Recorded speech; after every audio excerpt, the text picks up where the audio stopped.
afternoon and welcome to the Joint Subcommittee on Rules, Sexual Harassment Prevention and Response. This is, I don't even know what number hearing this is at this point. Number five.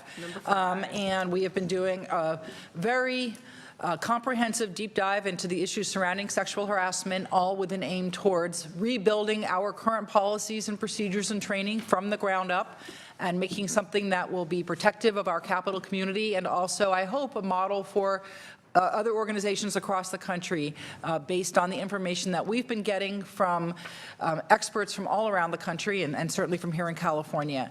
Today's hearing is about prevention and training.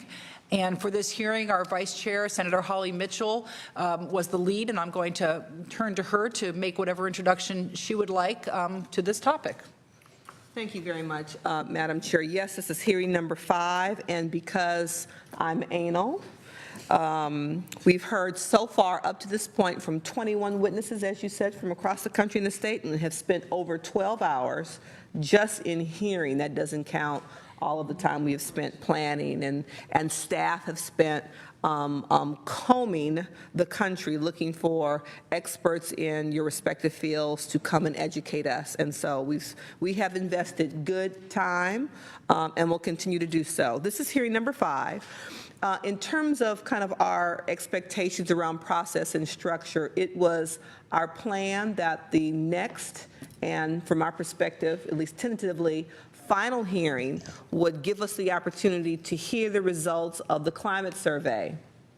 Unfortunately, we both learned yesterday that really the contracting piece, so it's really administrative, of the climate survey has been delayed, and so the climate survey hasn't started, to our utter dismay. We are following up to just kind of monitor that process. We are going to look forward to the opportunity to sit down and just have a conversation with the vendor that's been selected before the survey is executed. And so we can't say at this point when the next hearing will be, because the commitment is to devote that hearing to hearing the results of the climate survey. So I think it's safe to assume it'll be after spring recess.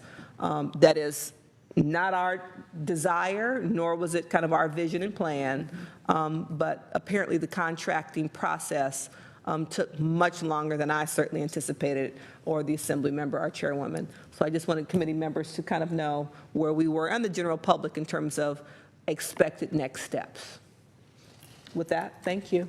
Yeah, and just to clarify, that will be our last hearing to delve into these issues, but we will also be giving direction to staff and coming back at some point, whether it's in this hearing or in the Joint General Rules Committee, yes, to present the new policies and procedures. The recommendations. Right. Yeah, for adoption, hopefully, and that's where the public can also give input. And I will, mention this again at the end, but because of the when the climate survey starts, this will be an opportunity for all members of staff to participate in the climate survey, and I hope that everybody does participate because we want to hear your thoughts, and that's not the only way to give input. We do have our suggestion box. We have ways through the internet to weigh in, and of course we do have public comment at every one of these hearings. So this is, if you've been thinking about giving us some information or giving us your suggestions, this is the time to start, making sure that you do that before we come back with our final recommendations and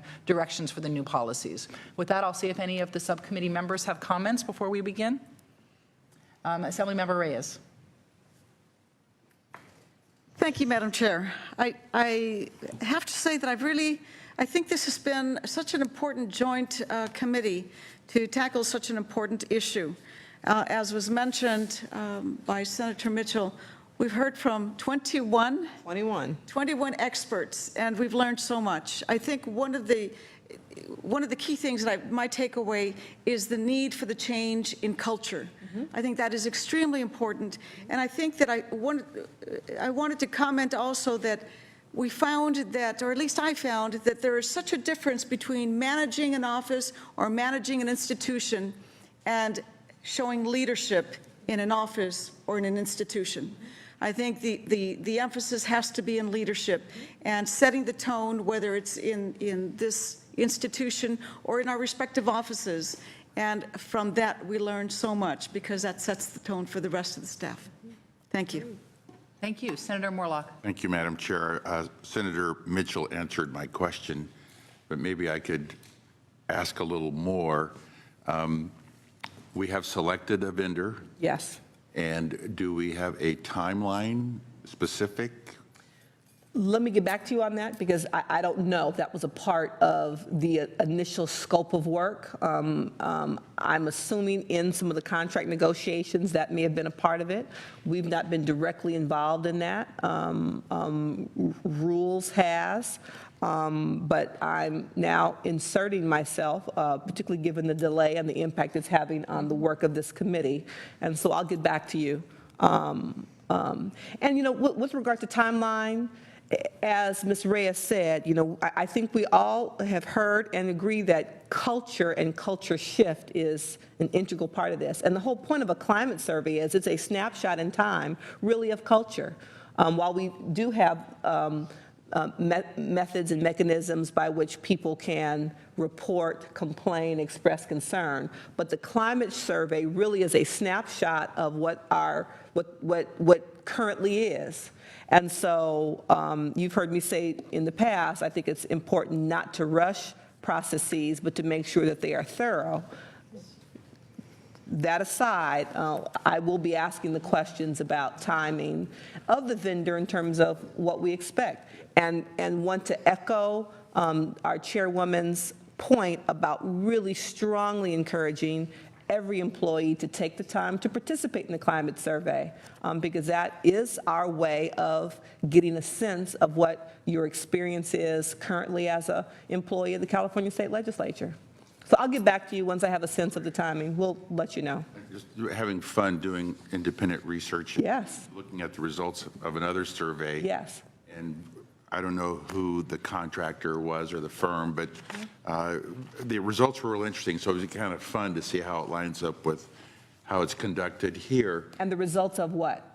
A survey of industry-wide professionals, and then in my case for accountants. Got it. And accounting firms, which I can relate to. Yes. And just what percentage of men and women have felt that there was even a problem. And so it's just sort of interesting. So I was kind of looking forward to the results to see how it compares with just the independent. And I hope you'll share those findings with us. And it will be important to kind of to measure ourselves against other industries. I think we do that around salary surveys and others. And it's important that we know what the experience is like, particularly as we work every day to attract top talent to work in the California legislature. We need to know what the universe yields in terms of these same kind of issues. So I hope you'll share that with us. Survey, you know, sooner, but I know that now that you're on top of it, it shouldn't take too long. All right, Senator, my colleague has faith in me. So Assemblymember Friedman and I will do what we can on behalf of the committee to see where that process is and keep you all tuned in. Okay. Thank you, Madam Absolutely. Chair. Thank you. So with that, we'll bring our panel up, Kathy Ruffino from Train Me Today and Patty Perez from M-Train. And I will allow each of you to introduce yourselves as you see fit, and then to go into your presentations.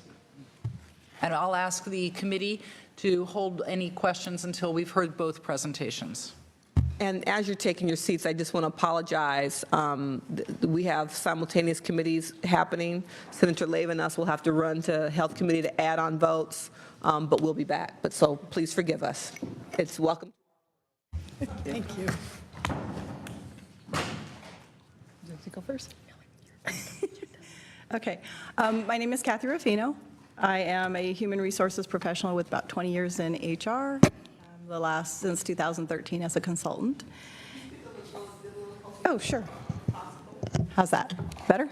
Okay. So Chairwoman Friedman, Chairwoman Mitchell, and the distinguished members of the committee, I'm Kathy Ruffino. I'm a trainer and consultant for Train Me Today. I appear before you today on behalf of the Society of Human Resource Management, SHRM, the world's largest HR professional society representing 290,000 members, including 25,000 members in California. SHRM members in turn influence the lives of over 100 million individuals in the workforce, which is about 1 in 3 Americans. So let me give you a little background on us. Train Me Today has been passionate about working in the HR field for decades and has translated that knowledge into a successful business that trains individuals and organizations of all sizes throughout California. Launched in 2003, before the requirements of AB 1825 became law, Train Me Today was created to provide sexual harassment prevention training to private employers. Train Me Today has trained hundreds of thousands of California citizens in sexual harassment prevention and has strived to create a respectful workplace throughout the state. In 2017 alone, we trained over 4,000 people. Made up of seasoned HR practitioners, Train Me Today is dedicated to helping employers create respectful workplaces so all stakeholders win.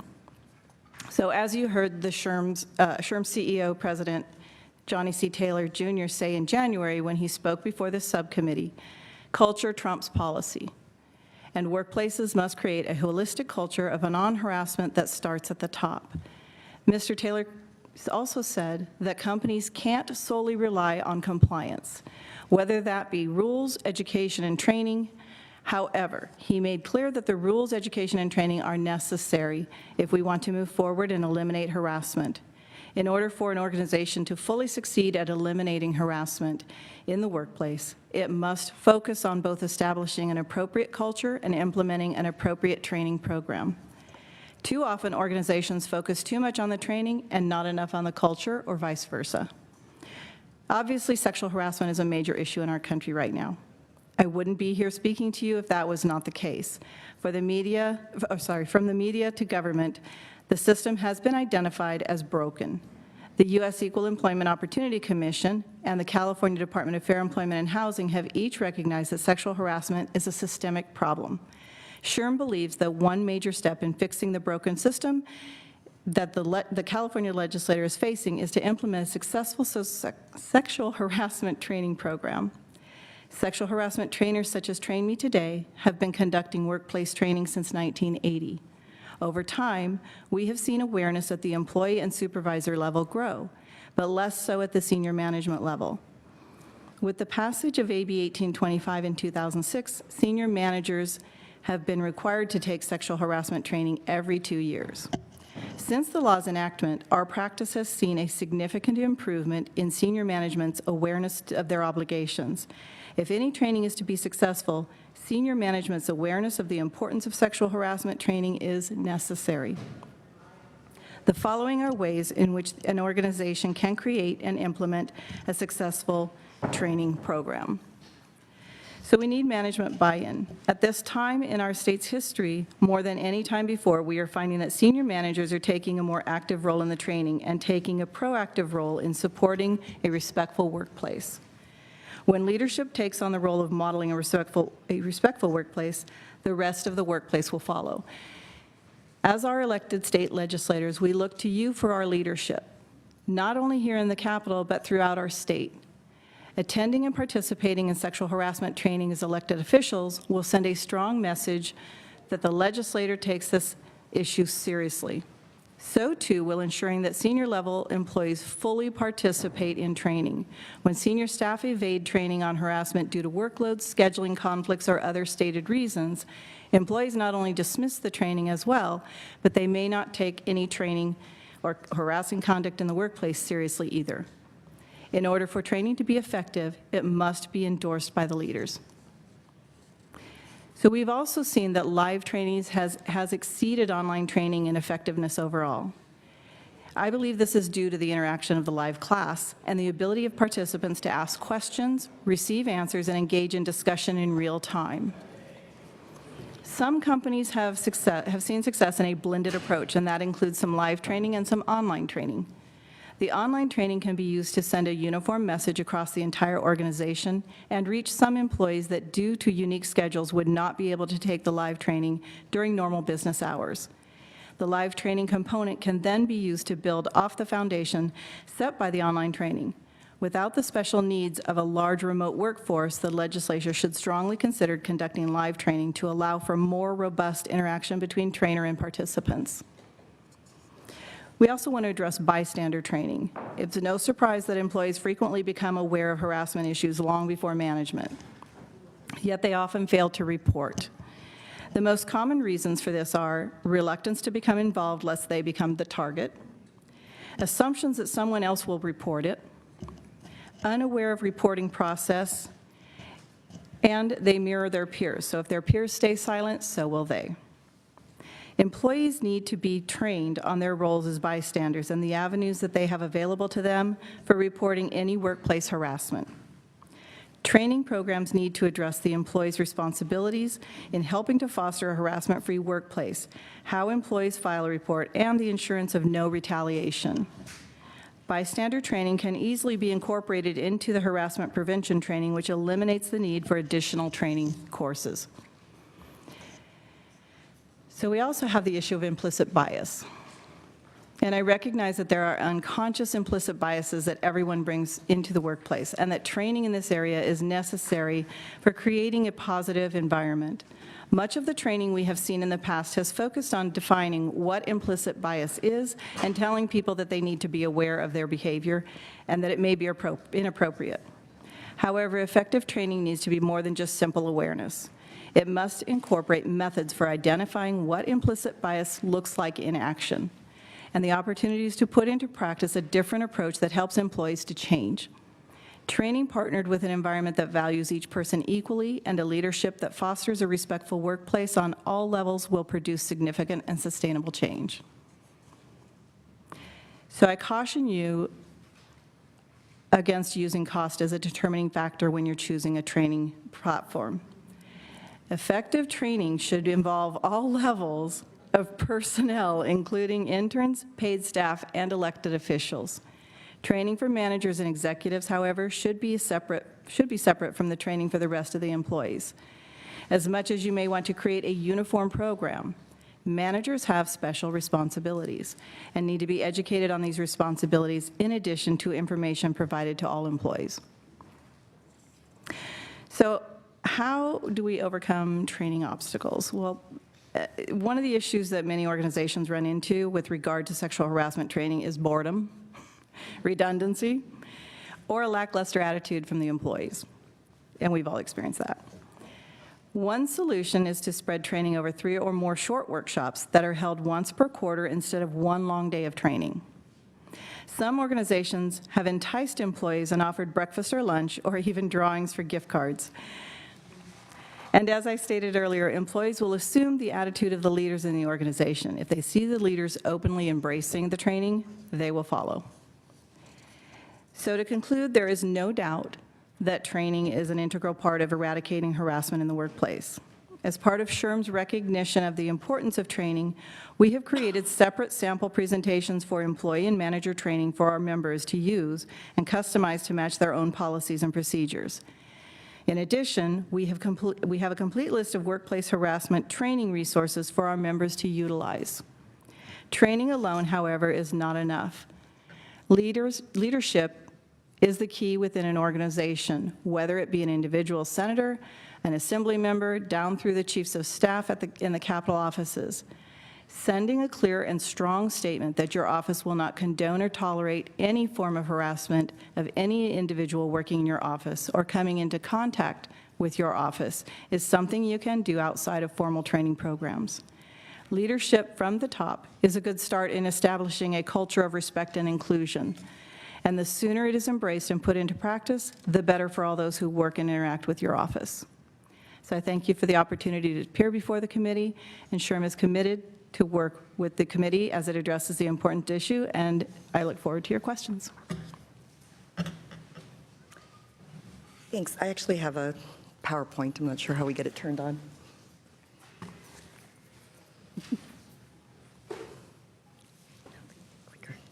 Thank you. All right. Good afternoon, Madam Chairwoman, Madam Vice Chairwoman, and distinguished members of the Subcommittee on Sexual Harassment Prevention and Response. I'm honored to be asked to provide testimony on a topic that is near and dear to me and one which I've dedicated my entire 25-plus year career as an employment attorney, an HR executive, a business owner, a law firm shareholder, an expert witness, and perhaps of greatest interest to this committee as the principal author of regulations clarifying civil rights laws and employer-employee relations in California. My name is Patty Perez, and I'm the Vice President of Workplace Strategy for M-Train, a company that's headquartered here in Sacramento with offices in San Francisco, and I'm from San Diego. So I was very happy to see that I have some of my very own here on this committee. All right, my presentation today is going to consist of 4 parts. What's required? What hasn't worked? What does the research show on that? What's changed? And most importantly, what does work and what should we be doing? So let me start out with a really brief overview of what's currently required.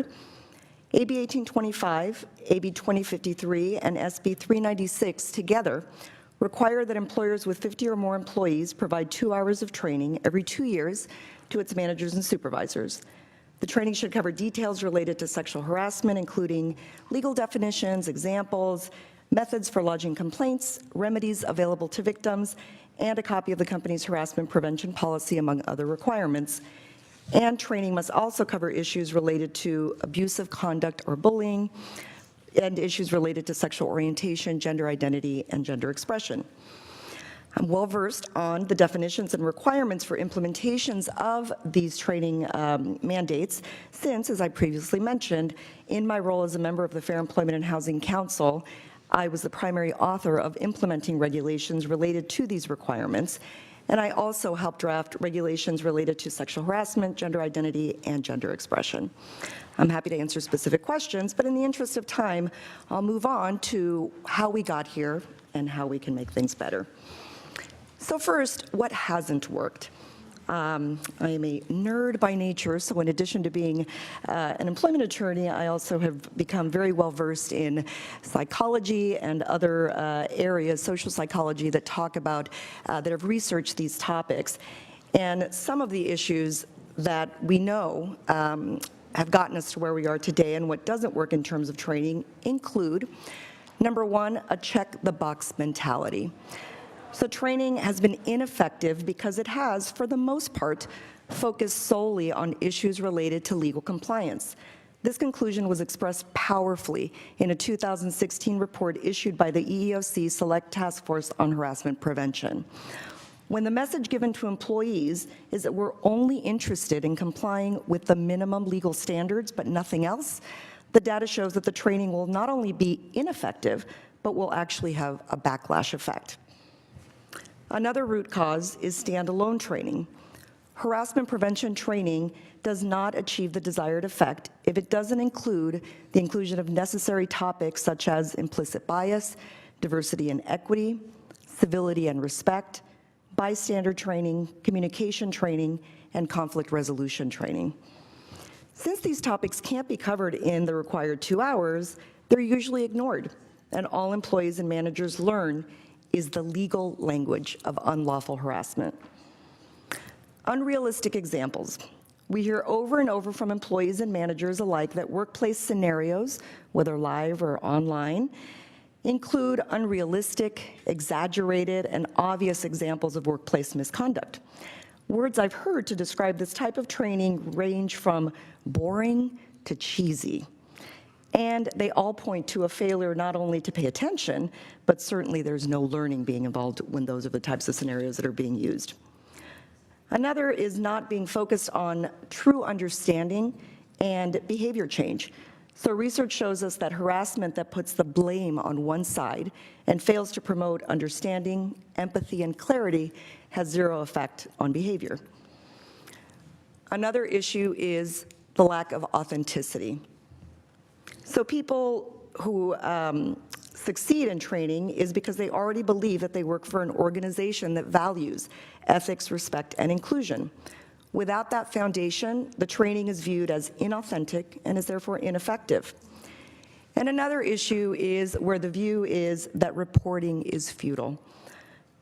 Ask yourself, do you have a positive cycle of reporting, investigating, and resolving? If not, then employees are going to believe that their complaints won't be taken seriously, and training in this environment does nothing to move the needle. What's changed? Why are we here today? So not everything that is faced can be changed, but nothing can be changed until it is faced. And although there are certainly a number of legal, sociological, historical, and other root causes that explain this very complex issue, we need to face the reality that today we are at a very important moment in time. So as I mentioned at the outset, one of the many hats that I've worn during my professional career is that of workplace problem solver. I've conducted in excess of 1,200 workplace investigations during my career. I have a lot of stories. My investigations cover every type of sexual harassment, or every type of allegation, and most of them concern sexual harassment.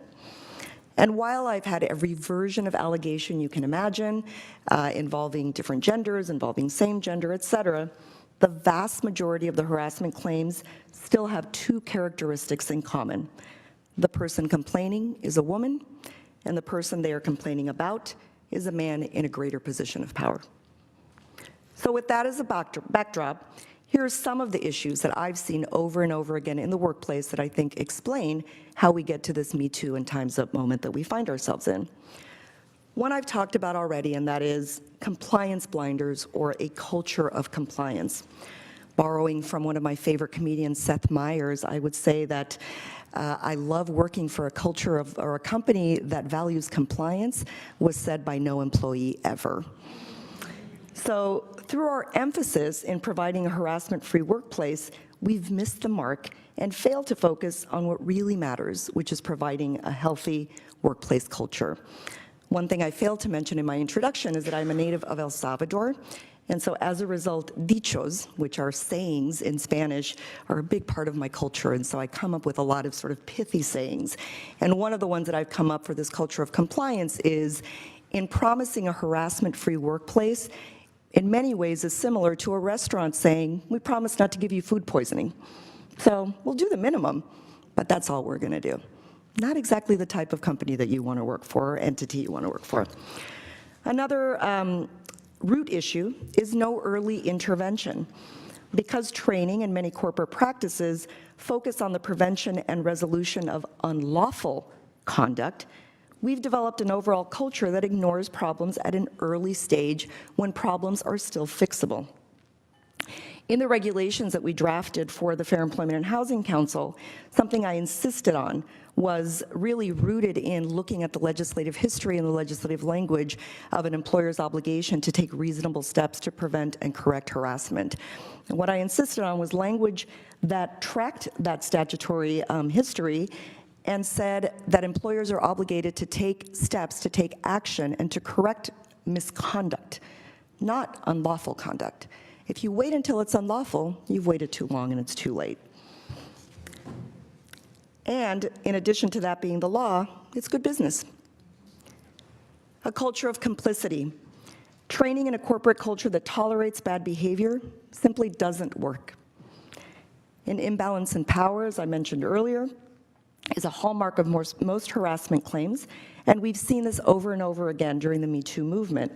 The fact that there is an imbalance in power is a root cause of many of the women who have come forward. This is seen in issues related to pay inequity, as well as a small number of women in key leadership positions. So combining an imbalance of power with a culture of complicity means that targets of bad behavior are double victimized, first by the perpetrator, and then by an organization that turns the other way and fails to address these issues early.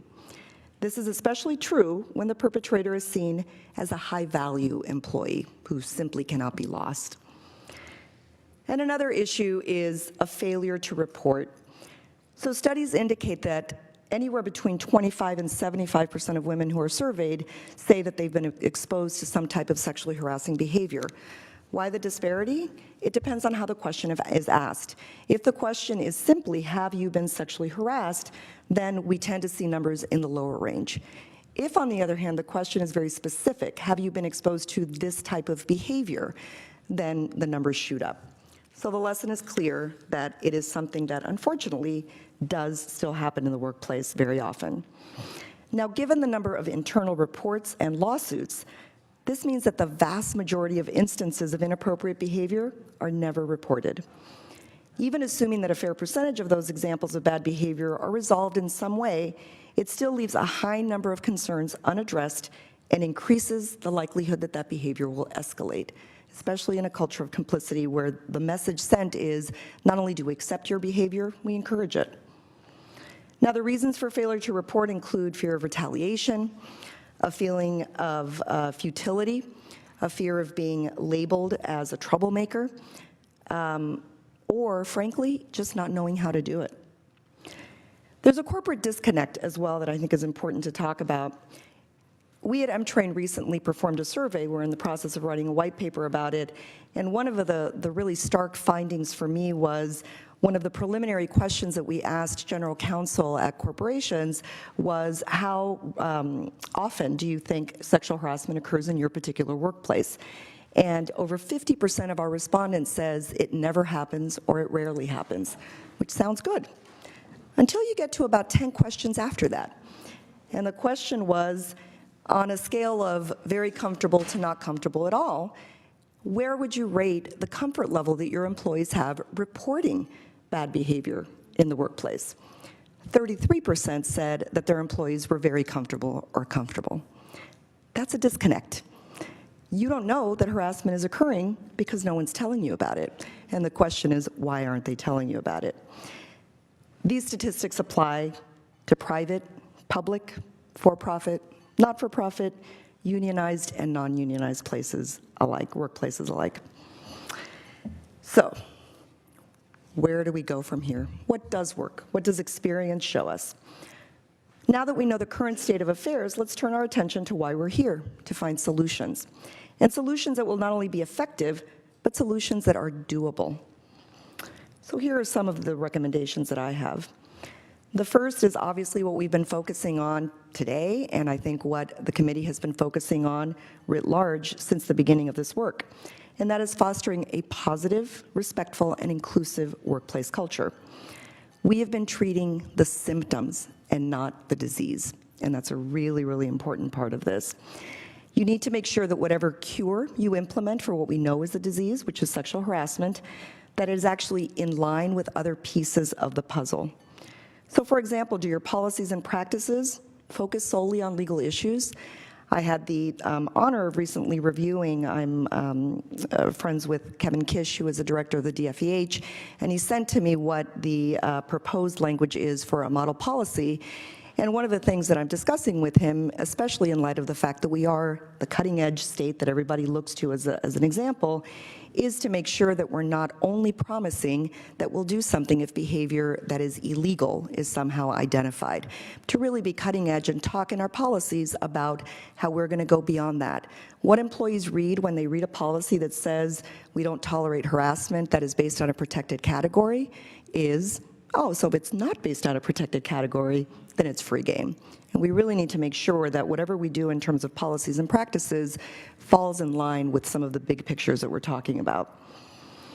Embracing a culture of truth-telling. This, to me, is very, very key. In a workplace that embraces the idea of being healthy, respectful, inclusive, and productive, reports of possible misconduct should be welcomed and should be seen as an opportunity to improve the workplace. Failure to welcome complaints and failure to address these concerns does not make the issues go away. It simply robs us of the opportunity to address them and to fix them. And one thing that is particularly true in training is that there is a fallacy that good training should mean less complaints. That's not always true. Sometimes good training means that people are comfortable enough to come forward and actually lodge concerns, and especially if they're comfortable doing so at the early stage where something can be done. Another issue is teaching a new language and providing tools to communicate precisely and effectively, not defensively and in a confrontational way.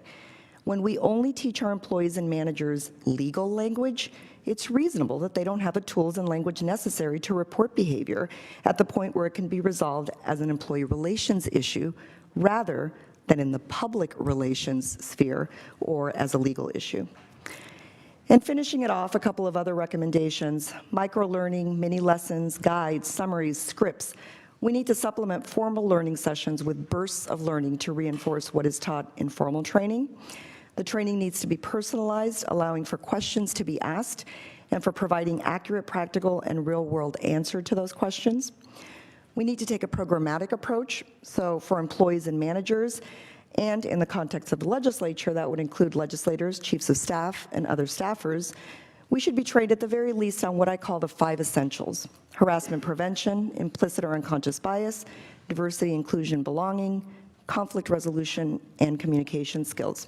For HR, I would add one more, and this would be in the Rules Committee within their purview, and that is training on how to receive, investigate, and resolve complaints.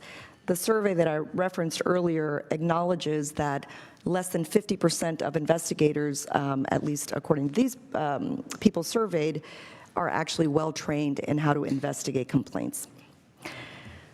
So the Buddhist teacher Sylvia Bornstein said, "When we see clearly, we behave impeccably." And in my view, the task at hand isn't to change behavior, but rather to think clearly. And as a byproduct, I'm running behind a little bit here, and as a byproduct of that understanding, we actually will see behavior change. So the final thing that I recommend is the collection and use of data. Ideal training will include a way to track issues related to workplace subject matters that can be analyzed and used to create a positive cycle of reporting, investigating, and resolving issues early. Thank you again for giving me the opportunity to provide information on this timely and important topic. Thank you. That was really 2 terrific presentations. I have some questions that I'll move to the subcommittee. I wrote down several things that you said, that was very, very helpful and very much in line with what we've been hearing from other speakers about the importance of culture change and working on those underlying issues that make for an unpleasant workplace and a workplace that's not protective of employees or that values everybody's contribution. So thank you. I'm wondering, first of all, one of the things that Sherm has talked about and others is finding a way to reinforce good behavior by making it clear that we are looking to promote supervisors who embody the type of behavior we want and also can create the atmosphere that we're looking for and the values that we want to bring to our employees. So do you have suggestions on how you can formalize and encourage the promotion of managers and supervisors that do create the type of workplace that we'd like to see? How do you kind of write that into your policies or make that something that's done? I'll take a crack at it. Keeping in mind that we tend to reward sort of type A behavior, a lot of people who, are kind of good at getting legislation through or know about particular issues, that becomes the thing here sometimes that's seen as the most important quality to have.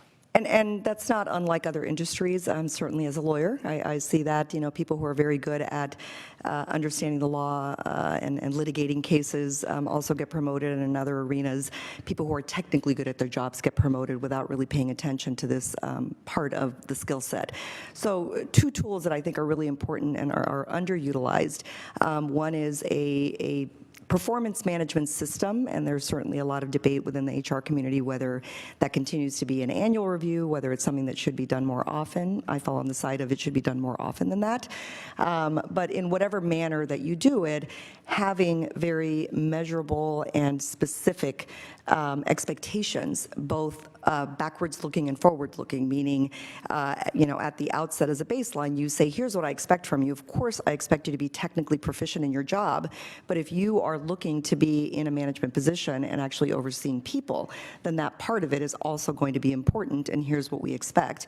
And then backward looking is once you've established that expectation, making sure that they're meeting that.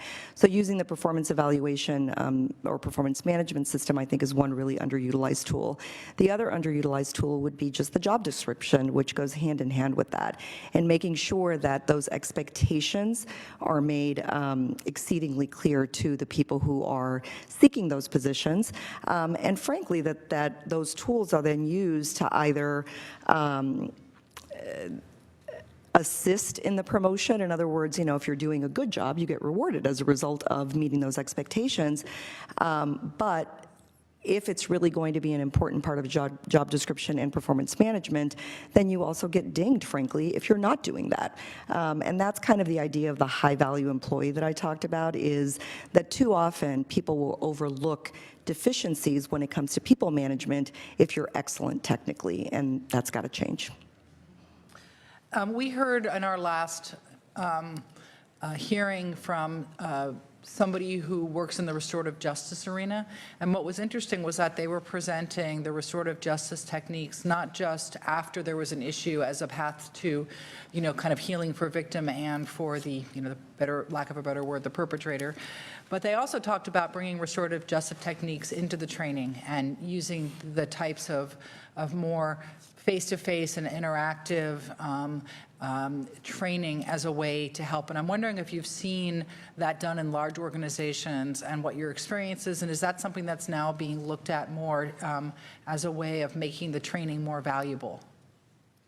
So all of our training that we do at Train Me Today is interactive. So on the handouts that we gave to Jessica to deliver to you, you'll see playing cards on each slide, because supervisors have a tendency to sit in the back with their head down and they're texting while they're going through this mandated training that they all dislike. So we figured out a way, no, you have to engage and you have to be part of this conversation in order to learn what we need you to learn and take it back to your workplace and actually implement it.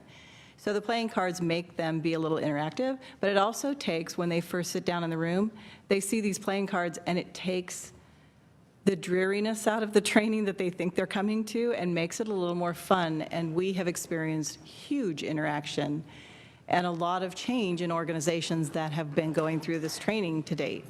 And I think that it wasn't so much that it was interactive too, it was a type of sort of empathy training and getting at the root of what, the sort of the interpersonal dynamics that people bring to things in a way that was not specifically about any kind of harassment, the way that a typical sexual harassment training is, but really about making people understand each other's sort of perspectives and communicate better.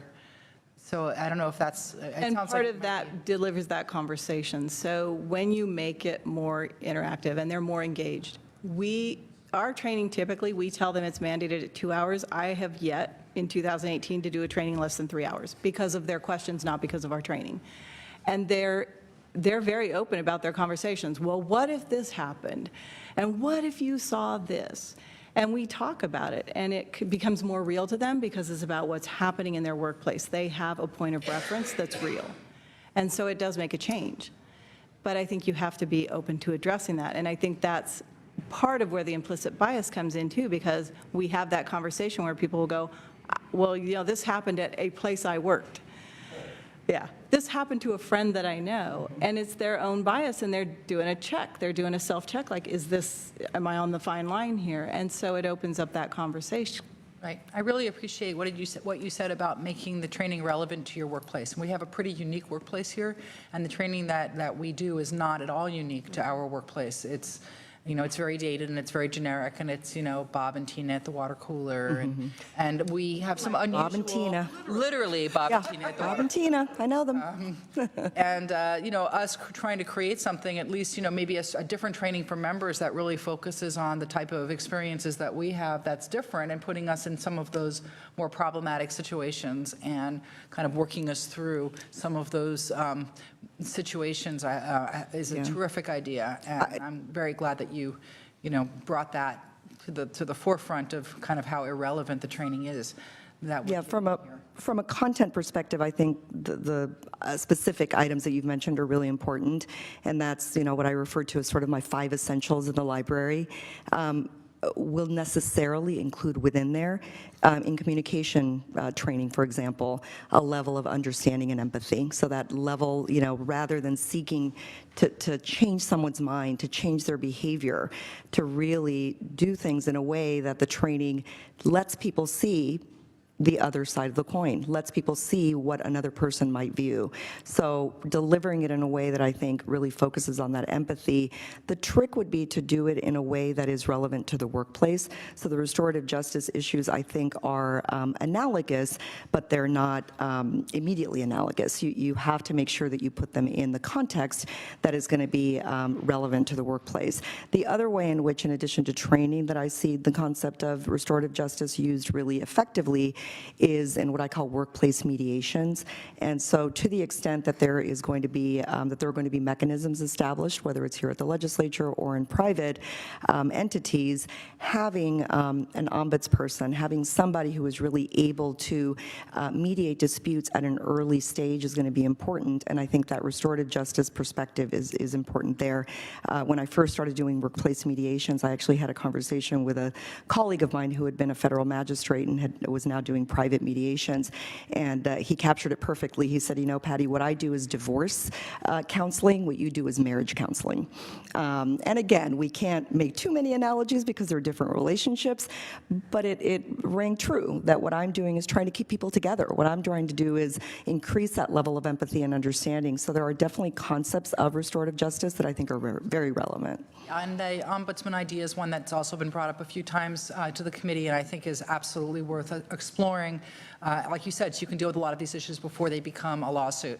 Correct. And one other thing you said, I'll just highlight, it's not a question, but when you talked about teaching as part of the training, and maybe it's a separate training, communication and management skills, you know, it just bears reminding that members come here from many different perspectives, and a lot of members have never managed staff before, and we make the assumption that they're capable of doing that without giving them the background and the training to make sure that they have, you know, that they really understand what that requires. And even chiefs, a lot of our chiefs come to us through campaigns, through all kinds of other work. And I think that offering that to our chiefs and to our members is something that could be extremely valuable to us, not just with sexual harassment, but in having a better functioning workplace, and to district directors. I mean, I would say that you know, they don't come to those positions through the natural selection process that other supervisors do of working their way up the ranks and having to demonstrate and learn those skills. So I really appreciate your highlighting that and bringing that to us. Assemblymember Waldron, I believe you had your hand up, and Mr. Morlock. Okay, we'll go all the way around. Thank you, Madam Chair. Thank you so much, very informative. One of the things that had come up when we discussed this culture idea, which, you know, I think is really the way ultimately it's going to need to be addressed. You know, I try to visualize what would that culture be, and it's, you know, the training, but then everyone walks out of training and then they're in work. It's kind of like you go to church on Sunday and then on Monday, you know, you're driving to work and it's all forgotten. But how do you maintain that culture? Because, you know, I try to visualize the way our lifestyle is here. You know, there's a lot of people coming and going, sometimes very intense situations, stress, a lot of socializing, a lot of, you know, words going around. To me, a culture would be an incident occurs, maybe a very slight incident, but other people step in and say, oh, back off, or they see it, like there's a support of peers around. I mean, and how do you get to that point? Because just sitting in training, it's so much more. And I know you talked about some micro training or those like little boosters, and how often would that be? To keep, you know, to try to create, and we have employees come and go all the time. We have some very young staff or interns, they're only there for a few months, and then they're gone to, you know, bigger and better. And that's been some of the problems that we've seen, so. You know, I'll be happy to share with Jessica something that we've put together, a couple of resources that we've put together that I think might be really helpful to answer that question.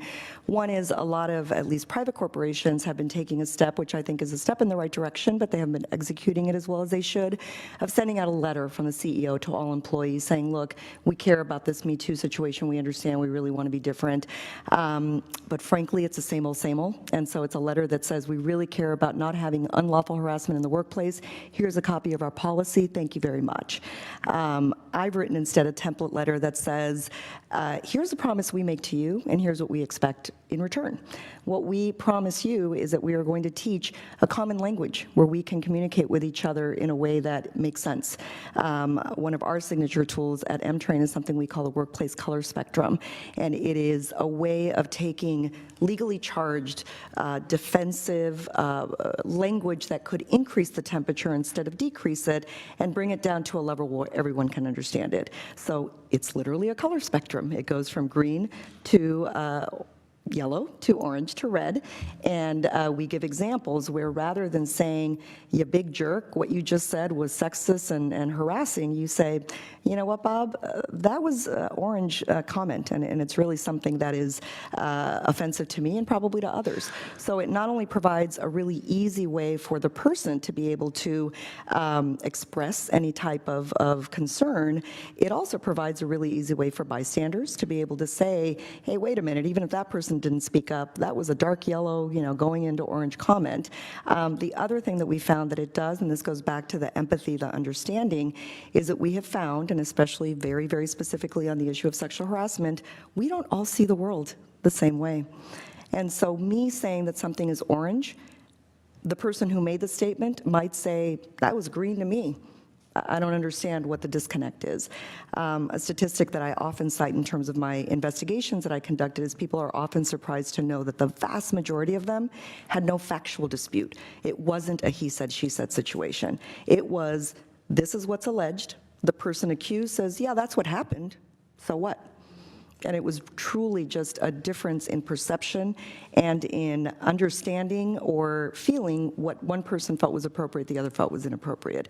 So, creating a common language, having tools that go beyond just your policy that talk about the unlawful conduct, I think slowly over time, with all of these things put into place, the micro-learning lessons, we've been working on a Me Too campaign, for example, that addresses each constituency.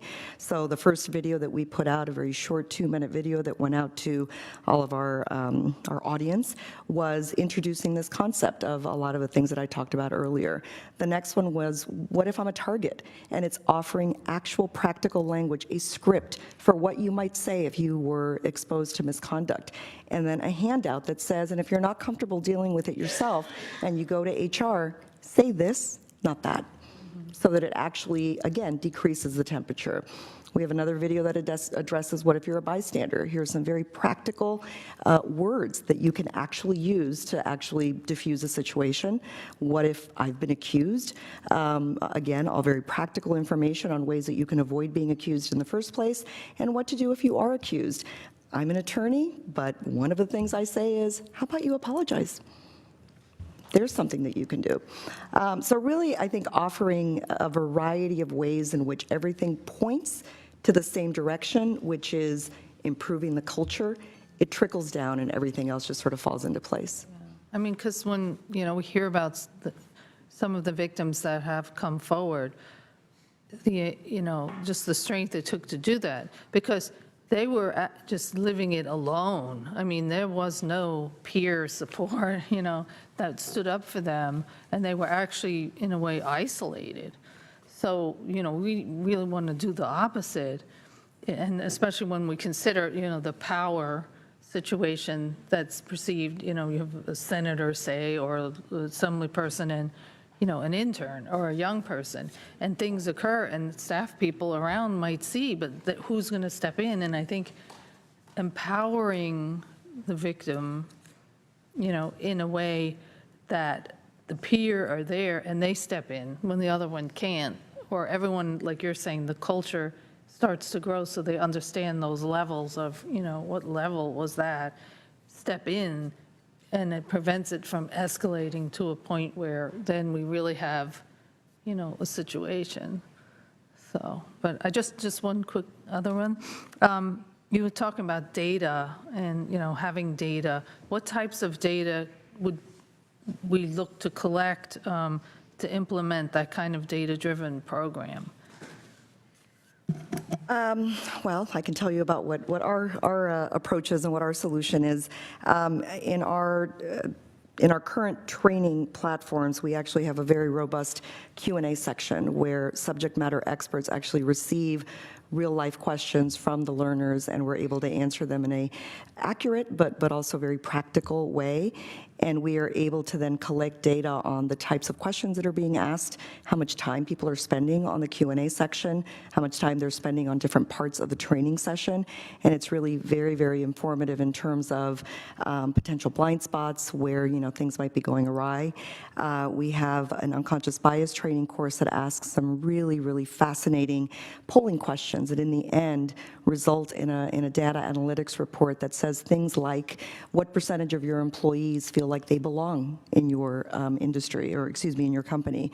It has some comments that we aggregate and say, we see a pattern.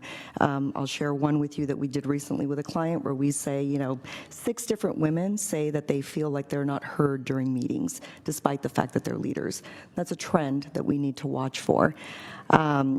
We are coming out with a new solution, a technological solution that's really going to take that the next step, to aggregate issues related to Q&A so that we can then share that with employers to again say, here's the areas that you really need to be concerned with, whether that means increased training in that area, whether that means paying attention.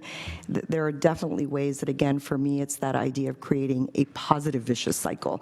Now you've got people who are addressing things early, they're getting taken care of, they feel trust so that they can report those things, and in the event that something slips through the cracks, they're still comfortable reporting it, it gets investigated fairly, it gets resolved, and the cycle continues.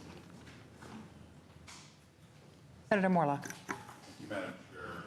Ms. Ruffino, you provided us with a handout with slides, and on slide 3 of page 1, you referred to the California's pamphlet, Sexual Harassment. Who prints that pamphlet? DFEH. And do you have a copy of it with you? I do not. Where would one get that? DFEH? Website. Yeah, it's on the website. Have we received that at all as members of this committee? Have we received that already? Okay. So in business, it's required that every new employee receive that Okay. upon hire. Then I will look that up. You also, on page 3, have a slide. The number is so tiny, I think it might be an 8. Name one, and you have several bills as well. So are there other California publications you refer to? 2005 sexual harassment prevention training requirements from the state of California. Right, so these are not documents that we're referring to. These are the laws when they came into effect on this slide. Okay, so you're just telling them there's this law. So the first section that we cover is the basic foundation of the laws of why we have this class, why we are here, here's what you need to comply with. So we have to cover that. It's mandated and part of the training. They have to know Next slide why. refers to AB 1825. That's the law you're referring to then? Correct. And would that law and all of that be inside this sexual harassment pamphlet that comes on the website? Yeah, so the DFEH pamphlet, it's kind of like the how to sue your employer. So it's their rights. It's a notice of their rights, and that if they have a complaint, that they can complain to the DFEH and how they file a complaint. And then you referred to the playing cards on slide 8. So what does that mean? I haven't heard of that before. So what we do is we literally pass out cards. Every participant has at least 2 or 3 cards, depending on the number of the people in the room. And when your card comes up on the slide, so they don't see the whole slide in the beginning, we ask the questions. And it becomes a very lively and kind of interactive training process, but they learn from it, and they share their own stories, which makes it more real. So if I have the King of Hearts in my hand, you're going to call on me then, or you are? Okay. So it's just. You don't want that card. No, I'm just trying to get it. What is your opinion of climate surveys? I think they're useful. But you have to take into context the personalities in the work environment too. And surveys are just like anything else. People say what they think sometimes you want them to say. So implicit bias is a good example. When we ask people things, they'll say, oh no, I would never do that. And then they do it. It's not because they think they're never going to do that. They don't know that that is their bias.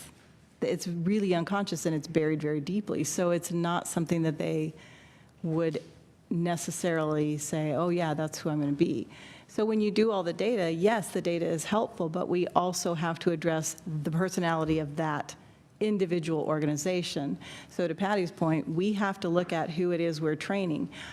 When I do sexual harassment training for an ad agency, they're crazy people. They're fun and they're creative and they don't understand why they have to have rules. It's really just the opposite of how they work. And if I go into a bank and I do it, they're all about rules. So then I address it differently. So we have to speak differently to the different audience, if you will, that we are training. The data is helpful because then we know, is the training being effective? Do we see a change in the number of complaints that we're getting? Are people actually changing the culture? Are we hearing less and less about, oh man, this boss that I work for? And yes, I think it is a very different environment that you have here because of the comings and goings of people, because of the elected versus hired type of staff that you have. So you have to address that too. The data is definitely helpful from your level because it gives some foundational reasoning for why we do what we do, but it can't be exclusive of anything else. Do you do it at the beginning and then maybe about 6 months later to see if there's been a improved climate change, I guess would be the So most of our clients, choice of words, but have they behaved better? Most of our clients actually, they retain us just to do the harassment training, and then after the training is done, they retain us as consultants. So we have an ongoing relationship with them to help coach and counsel them into that better behavior. And I think that's really key. You can train all day long, but you have to be able to do follow through, and that means that culture has to start being in place, that people are, once they've been trained, not afraid to say, you know what, that's not right. Please don't say that. Don't do that.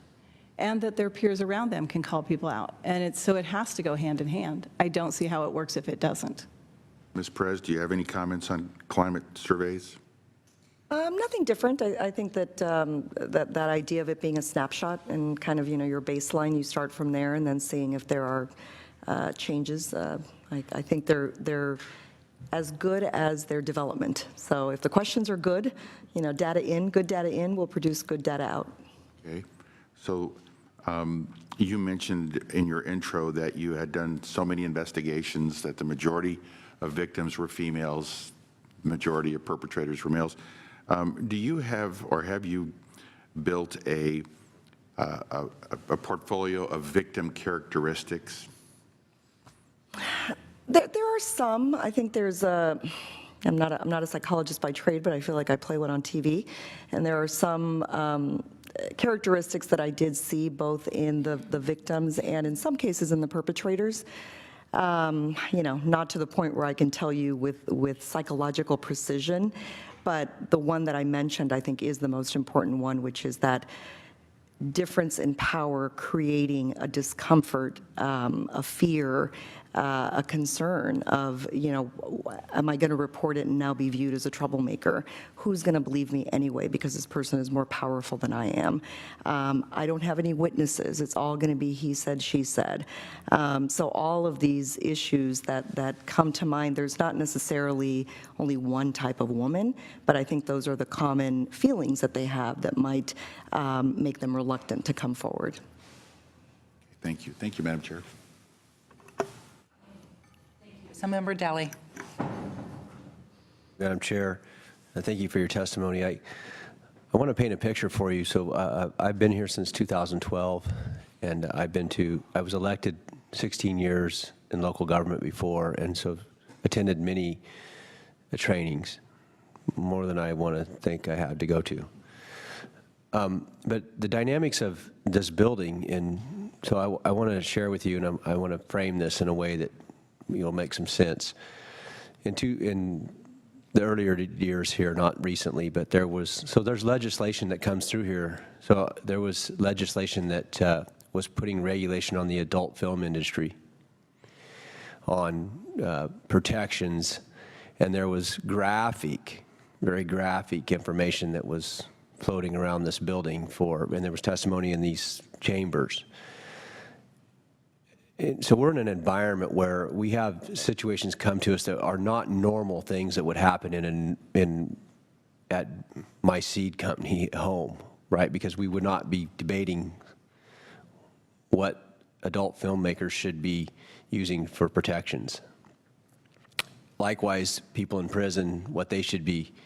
So there was several bills going through in 2013, 14, I can't remember when it was, but about these, so you have staff you're working with analyzing these bills. You have members trying to get their bills passed. And so it puts us in a difficult work environment, and in some cases where things I'm sure you wouldn't see even in your line of work where you're training every day, because it's just, maybe you have. So my question is, how do you set us up for success in an environment where it isn't the norm?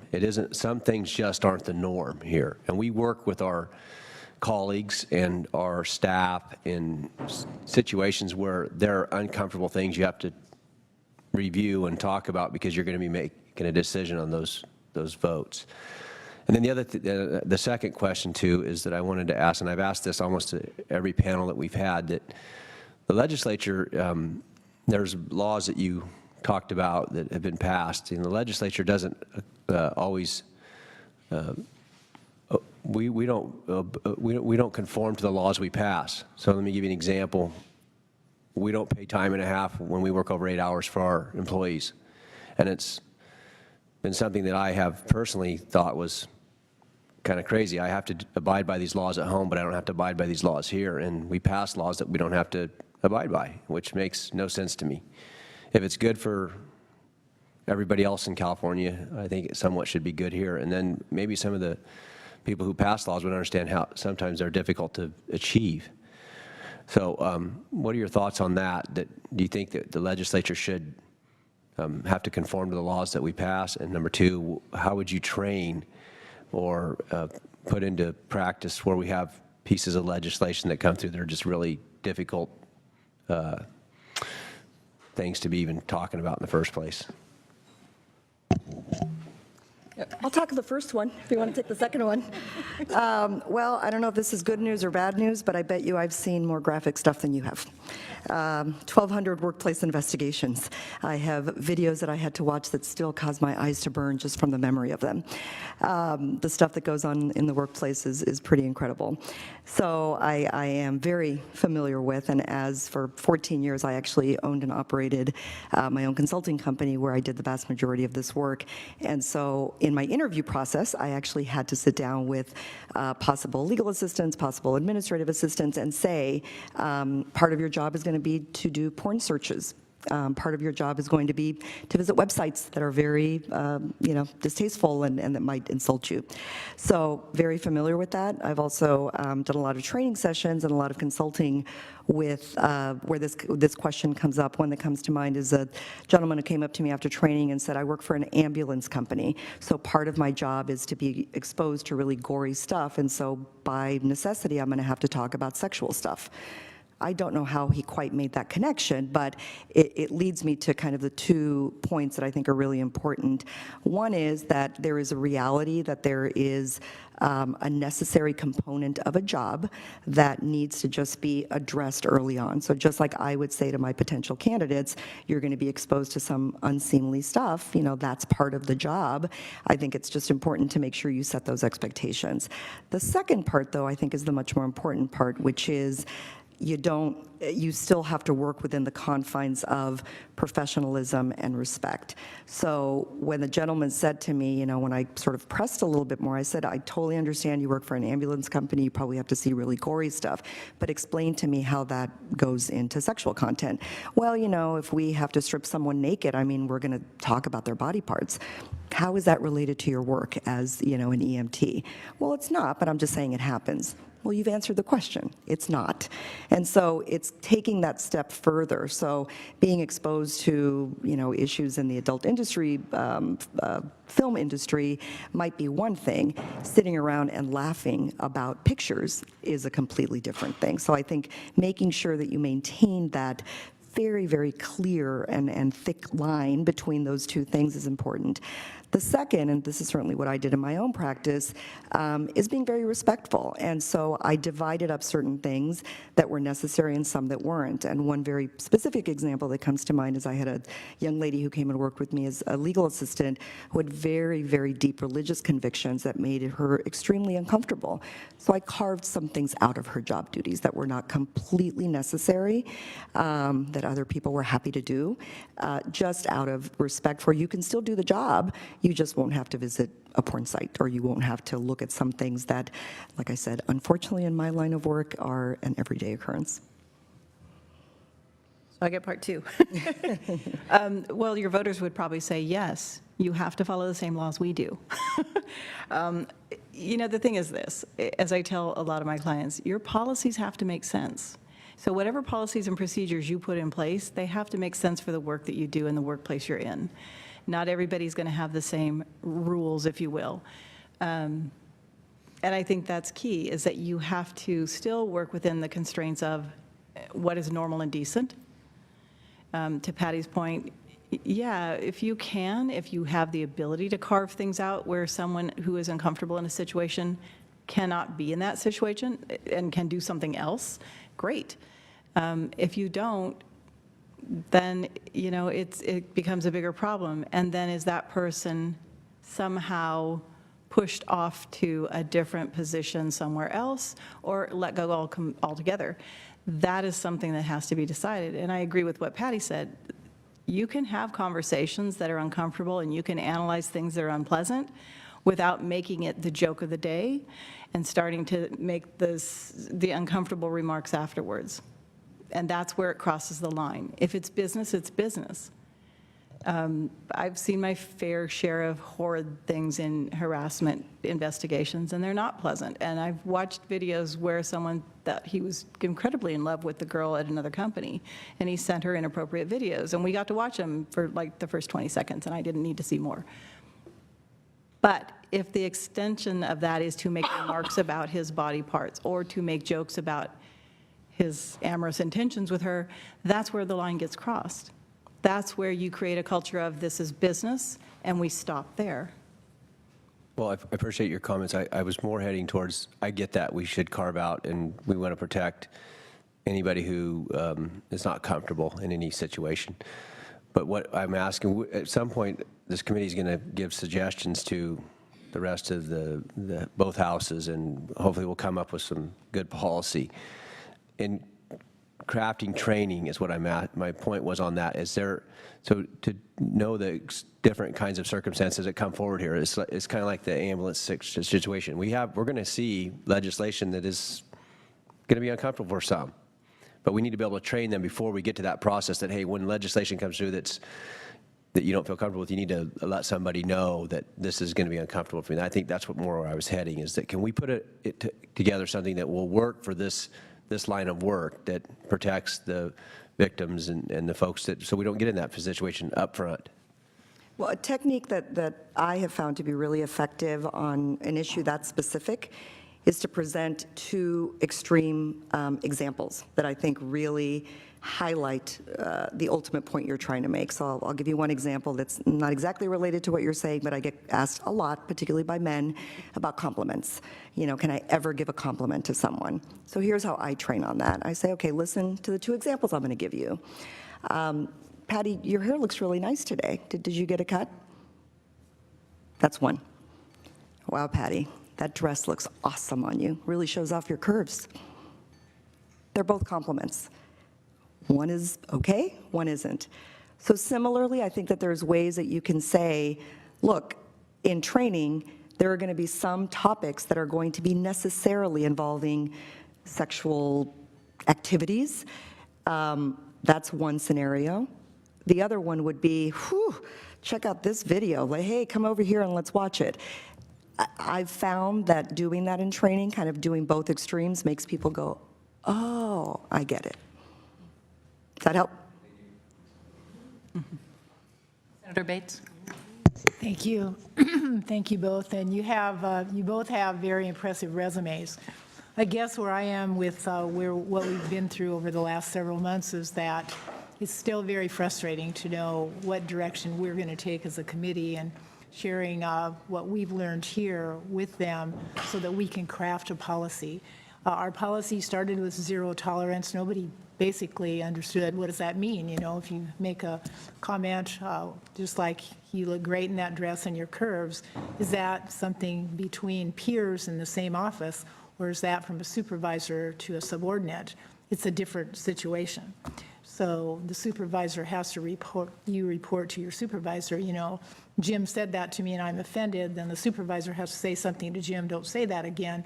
But it doesn't seem that it rises to a level of reporting it for an investigation.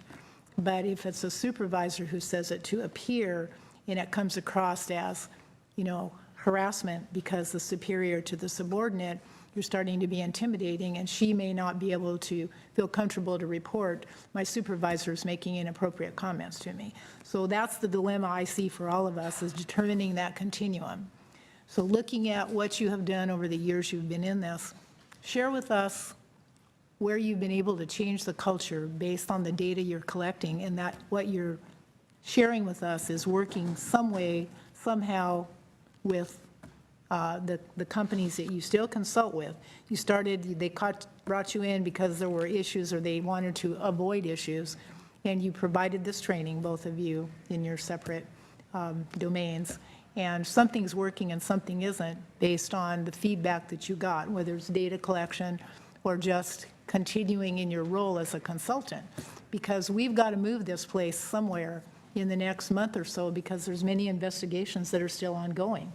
And I'm not sure I'm getting there in terms of telling the people that sent me into this committee, here's what we need to do. And I've been doing this for 20 years. I've had this training as a local government official, as a state official in the Assembly, and then now here in the Senate. What is, I guess, disturbing is I think the culture outside in the society has changed, and we have more, don't ask permission, ask forgiveness, and wait till you're caught. Because that seems to be the underpinning. We are specifically talking about perpetrators here who have sat through all of this with us over the years and still think it's okay to just take those baby steps in doing something that basically starts to get to the point of perhaps over the line and criminal. So help me understand, in your training, what do we need to take out of these and use in terms of where you've been very successful in companies that called you forward to help them? That's a big ask, but in just a few months or weeks, we're going to be asked that, no question. Well, I think there's a couple of things. You know, clearly, the issue of that harassment in any form is systemic in your workplace. It has to start with your culture. It has to be where people are no longer accepting that behavior at all levels. So in the organizations that I work with, that's one of the things that we realized long ago. If we come in there from a very legalistic, thou shalt not type of training, no one's listening. And they do exactly what you've all experienced. They go to the 2-hour training, they go out and they go, shoo, I could have been doing email, you know, and they don't think anything about it after the fact. When we approach it in a different way of saying, look, we get it, you're human, but so are the people around you, and you have to respect their space. If we don't go in and say we're doing harassment prevention training, we go in and say we're doing respect in the workplace training. And it changes the mindset from the very beginning. And we talk about all of the things that we've talked about and that you've been talking about for weeks and months. And it comes down to this. Now that senior managers, CEOs, and executives are taking this more seriously, and unfortunately it did have to happen with all the news that we've seen lately, that now they're starting to take notice. It had to come to that for them to make the change, because until they make the change, nobody else in their organization does. So for your level, your leaders have to take that change. The interns, You're right. If an intern says something like that to another intern, it's really not the same thing because they don't have power over each other. But that senator or that assembly person absolutely can destroy their career. And it's the same in the workplace. If I'm a receptionist and the CEO says something inappropriate to me, yeah, I'm probably going to stay quiet because I'm just starting in the workplace and I need a job. And those are the facts. But I think we're seeing a sea change now because of everything in the news. And it's unfortunate that it had to happen that way. But if that's what it took to make society change, yeah. And I think as society changes, we're going to hold everybody else more accountable. And have, in the companies you work with, is the feedback that what the training you've given have helped dramatically? It's helped from a lot of the feedback that I get from my clients is, first of all, that's the best training they've ever had. And that's not about me. They just like the approach better, that it's not harsh. And the second piece is that we're not pointing fingers at anybody. No, we don't approach it at the you're a horrible person, how dare you, although there could be some out there. But we approach it from a sense of, look, you need to be aware and you need to make those changes. And here's why. Here's how it helps your productivity and your bottom line in your company. And, nobody ever wants to come to work and feel like, oh my God, I have to work with that person again today. And no company wants to lose their best talent because this is pervasive in their organization. But that's what happens. People will leave. So, I'm sure Patty has done the same thing. We've seen many people lose great talent because that one person who they just couldn't do without is still there. And so they lose 25 of their best people. And eventually people go on all the social media and they say, don't work for that company because that's where Kathy works and she's a horrible boss and here's what she does. And it goes all the way down the line. And that could be in your organization too. Don't work for that senator. And here's why. Thank you. So I don't have much more to say on training except to reiterate the point that training has to be a piece of the puzzle, not the puzzle itself. And so it's just not going to be effective if it's not a small part of a much more comprehensive plan. So with that in mind, I'm very visual. And so for me, one of the things that I think is helpful to visualize when you're thinking about an overhaul is pre-report and post-report. So pre-report to me is where there's a lot of work to be done. As the statistics that I shared show, the vast majority of complaints don't ever get reported. They never get to the point where we're given an opportunity. Now, in some cases, that's okay. It's because we are hopefully empowering people to be able to solve problems on their own, and that's a really important component. That's where tools like our workplace color spectrum, that's where tools like communication skills, I think can really go a long way towards helping to diffuse situations very early.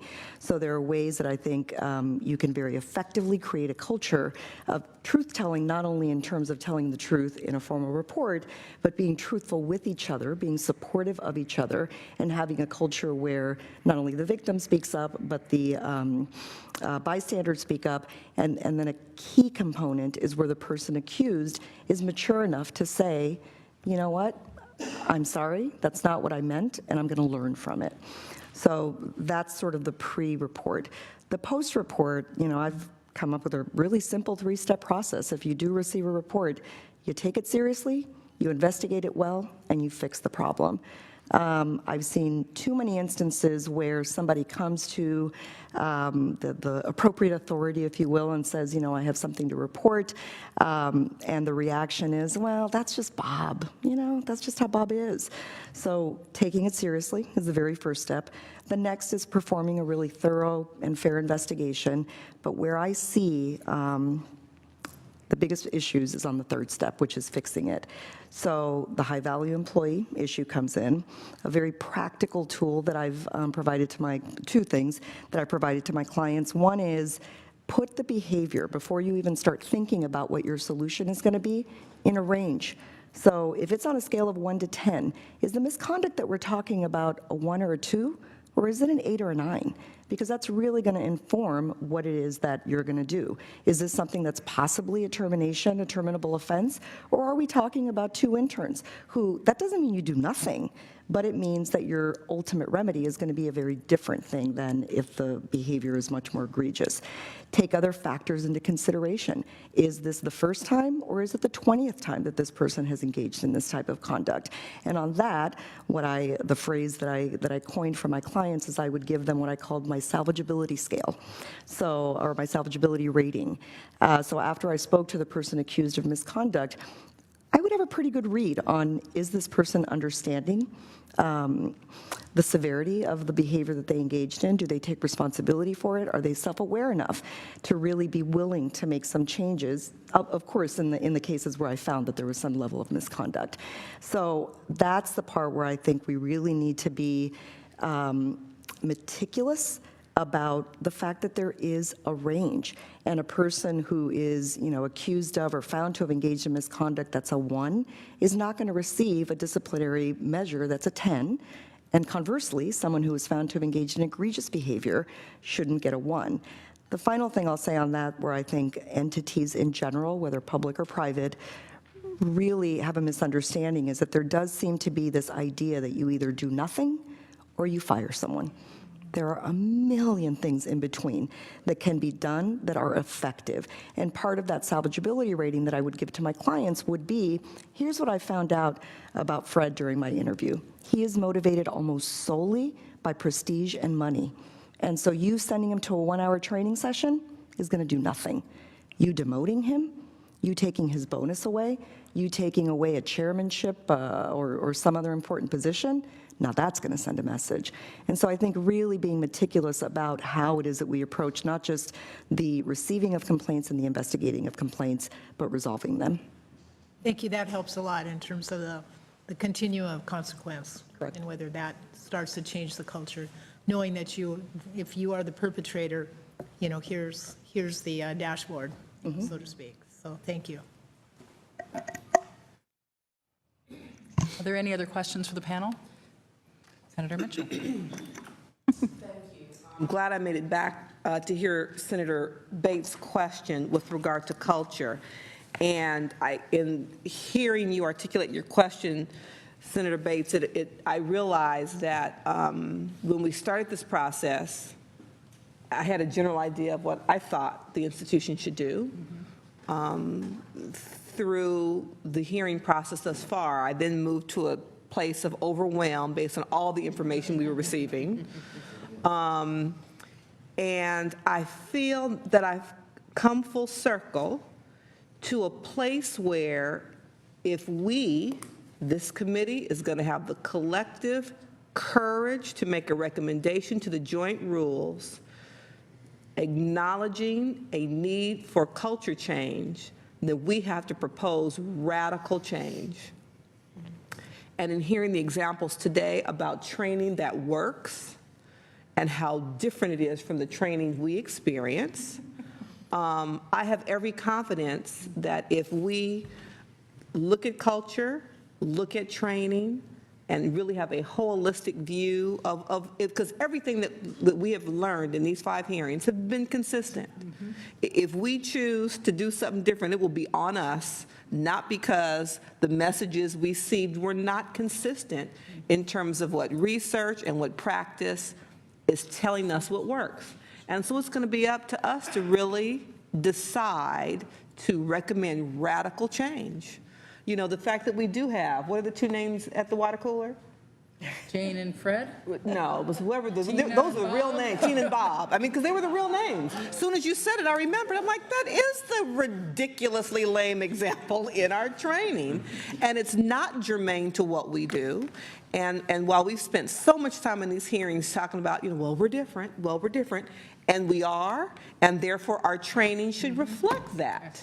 And we have the power to make that happen. So thank you for that, because it took me on my full circle. Like, we have to step up. If we want measurable change in our culture, then we're going to have to push the envelope to make that happen, really.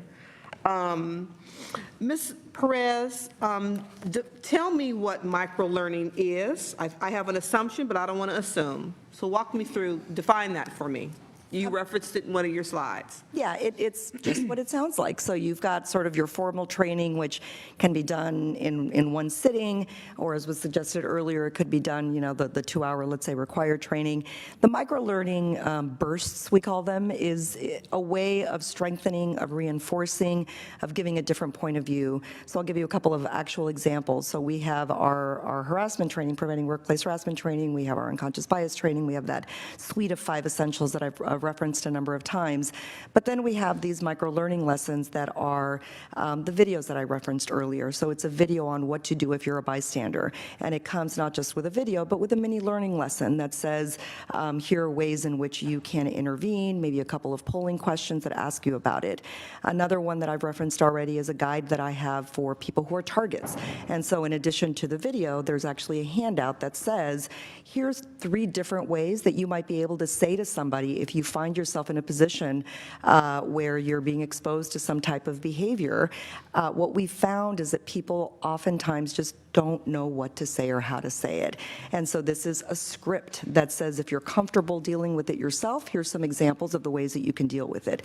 If you're not and you go to HR, here's a script for what to say or not say. So that's another micro-learning lesson, is a way of, again, just reinforcing what's been done. So at least from our view, though, they have to be relevant, and again, all sort of point to not only workplace culture, but these 5 lessons and all the micro-learning lessons have to tie into each other. We can't get rid of harassment in the workplace if we're not recognizing our unconscious biases. We have to understand that a lack of diversity, especially in leadership, ends up causing an imbalance in power, which then leads to sexual harassment.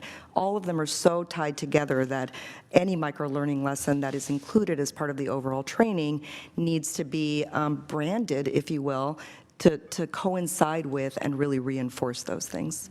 Is that what you thought it was? It was, but I wanted to be sure. Because as I shared with Madam Chair, as I'm listening to you and hearing about framing, that you don't frame it as if you're coming to hear to learn the law, and recognizing that there are kind of, organic's the wrong word, but both caucuses in both houses have weekly caucuses.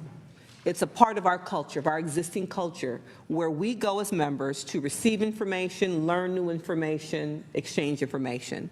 And so I wanted to know what the micro-learning piece was, because it seems to me that in addition to our once a year, our mandated, we could use these existing opportunities, once a month, once every other month, to have a micro-learning experience around culture. That it's not a separate scheduled time where we, caucus is on everyone's calendar in both houses every week. And so figuring out ways in which we can integrate learning, new ways of thinking into our existing kind of pattern and practice may be helpful. So that's why I wanted to understand what micro-learning was, to see if that made sense. And if I could just add one thing, because I think that's a fabulous idea. Another very practical way in which I found this works well, and I certainly incorporated it into my training, is using either real-life examples, or in my case, I can use real-life examples because I've done so many investigations and no one knows where they're from. But I'll give you a really quick one. I have an investigation that I conducted where a supervisor said to his young assistant, hey, my fly's open. Why didn't you tell me my fly was open? He said it twice. I stopped there and I will say to the people who I'm training, what do you think of that?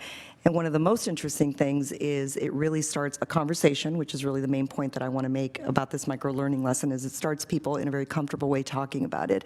But here's why this particular hypothetical fact pattern is really interesting. When I say I stop there, I don't give more facts, and I say, what do you guys think? Is this inappropriate conduct? Is it maybe rising to a more than just inappropriate? It's pretty universal that women will say to me, that's gross. I don't want my boss telling me to, look at that part of his body. And I've had a small percentage, but a percentage of men who will say to me, well, before I can tell you if it's appropriate or not, I need to know if his fly was really down. Because if it wasn't down, then he's a creep. But if it was down, then maybe he was just legitimately trying to, I've never had a woman say that to me. So I use this hypothetical or this fact pattern on purpose to really start highlighting that, we see the world differently. And so it really now is a robust and honest discussion. Again, not blaming, not saying you're a bad guy, you're a good guy, but starting this conversation. I then move on and give a little bit more facts, and without going into it too deeply, it turns out that the gentleman who engaged in the behavior was about 30 years older than the young lady and talked constantly about how his preferred demographic was exactly this young lady. And so it puts things in context. Now suddenly it's not just him saying, is my fly open? It is her saying, I don't know if he's hitting on me, but I sure know that I fall into his demographic. I sure know he talks all the time, not about sex, but about liking women my age. So maybe he's out there fishing for it. And now suddenly the people in the training session are like, oh, well, that's a little different once you put it into context. So that's another micro-learning lesson. It's a 10-minute conversation, but it opens up a discussion that really, in a way that's not blaming, in a way that's not defensive, people walk out of there saying, I guess maybe I see the world a little bit differently, and context really matters. And it does matter, and the examples you've given let us know that so much of our lives are in the gray area, as opposed to the really kind of simplistic, can I still give compliments or not? So your example in the compliments were perfect because they're very different. As my father would say, Stevie Wonder could see the difference in those two. They were different. Ms. Ruffino, last question for me, Madam Chair. In the handout you shared with us, you talked about, on page 4 of the handouts, it's 3 slides on retaliation. And we've had lots of conversation in previous hearings on retaliation.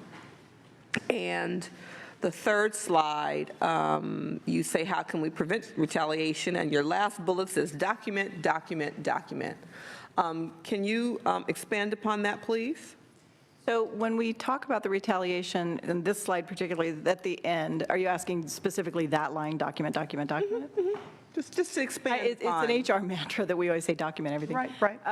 But yeah, there is a part where we document these things, even if they're just kind of maybe not full harassment, not really something pervasive yet, but we document it in the sense that if it happens again, are we now seeing a pattern? If this person, as Patty said earlier, 21 times is doing this, that's a lot different than the person who's done it once. And so when we're going back and we're saying, well, yeah, he's a key employee, but he does this every Monday, when the staff comes in with, coffee or whatever.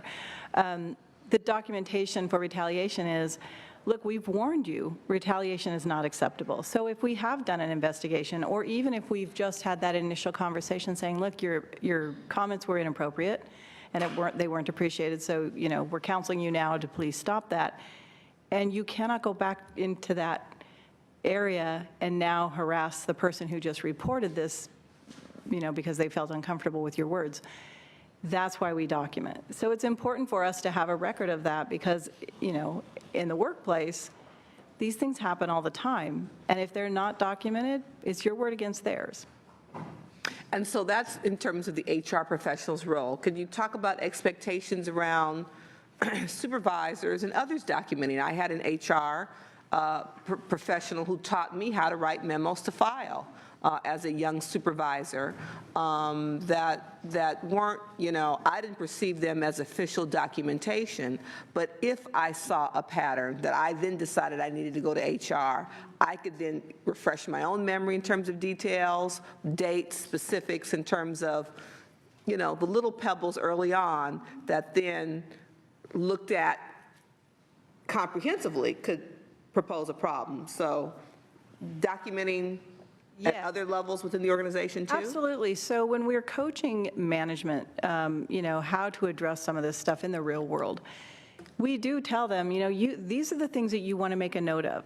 And maybe they're not a formal write-up at this point. They're just, as you said, a memo to file kind of thing.